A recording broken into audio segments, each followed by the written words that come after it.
Melinda Acula, katira sa Santa Ana, Manila. Age is 52. Ako ay nagdi-deliver ng Yakult, titinda ng ulam. Gamit ko ang e-bike sa aking pamimili.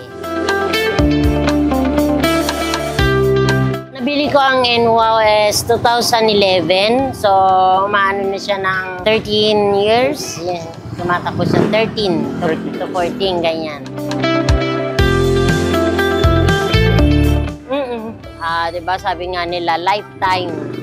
Lifetime yung service nila. Kaya sa iba, ino-offer ko din yung ganyan yan. At kahit saan ako masiraan, tatawag lang ako sa kanila, rescue nila ako.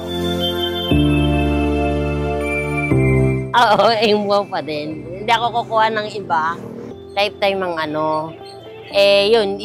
So, sabi nila kasi mas mura. Ngayon, yun, patapon na.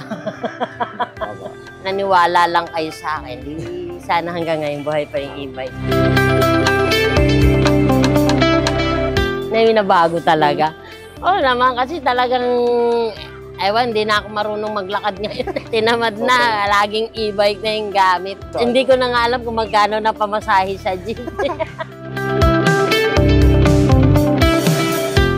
Ngayon, marami ko nakita sa pwesto nilang bago eh. Diba? Ang dami. Parang meron ng apatan ng gulong eh. Diba? Kaya, wow, type ko to. Pag-aanohan, pag-iipon.